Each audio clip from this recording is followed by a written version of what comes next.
All right, everybody, this is your workout for November 19th, or the third workout of the week. So try to keep yourself in order while you're doing these. We're starting off with another 3 rounds of the warm-up.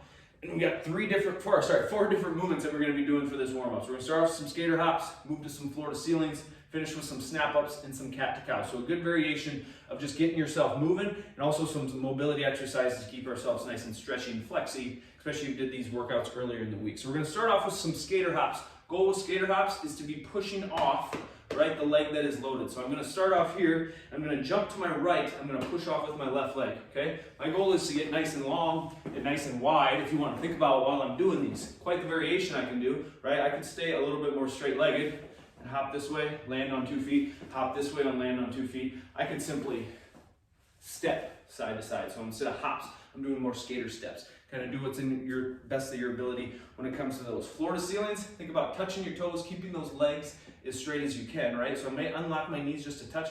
I don't have great hamstring mobility, so I'm going to unlock my knees just a touch. Touch those toes, reach towards the ceiling.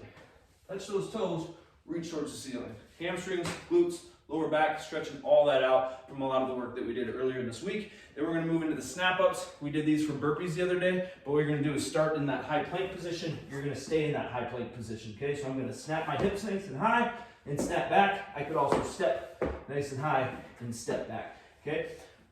Finishing off with some cat-to-cows. Think about having your hands underneath your shoulders, your knees underneath your hips. I'm going to kind of give you a side view when I do these, but what we're really looking for is driving our belly button down towards the floor and then driving our belly button up towards the ceiling. Okay, so good strong position here down on all fours, feeling nice, strong, and stable. I'm going to drive that belly button towards the ceiling, so I'm rounding my back towards, I'm going to drive that belly button towards the floor, round that back towards the floor, and then you're going to see me rise up to the top.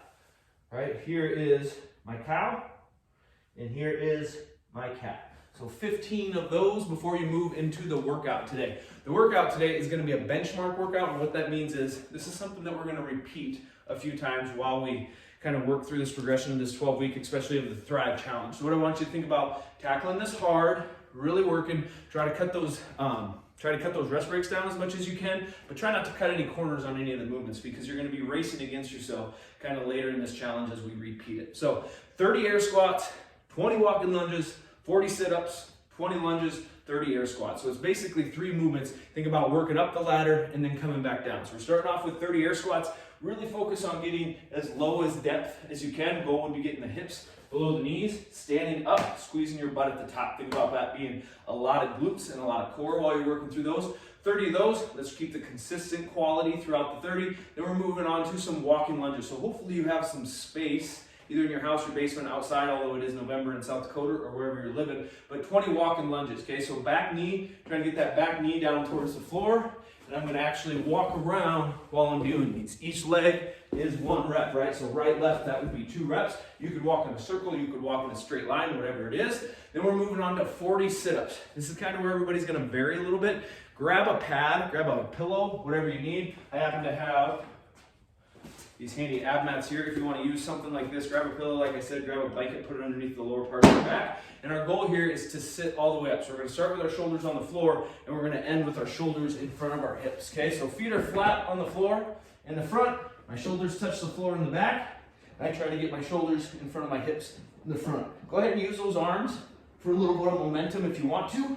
Okay, but we're cranking through 40 of those. If you say, hey, Rory, I cannot do a sit-up to save my life, that's fine, right? Do a little modifier where all your goal is to get your shoulders up off the floor and back down, up off the floor and back down. Just make sure you're keeping track of what you're doing for this workout so we can compete against ourselves later. Once you're done there, you're heading back to the 20 walking lunges that I already went over and the 30 air squats. Your score for this workout is your time. So you're getting through this workout 1 time absolutely as fast as you can. My goal for you would be get through those air squats, get through those lunges as absolute fast as you can. When you head to the floor on the sit-ups, it's a little less intense of a workout or of a movement, but it's going to be somewhere you can also breathe. So think about getting through all 40 of those as quick as you can before you tackle those lunges and then finish off with those squats.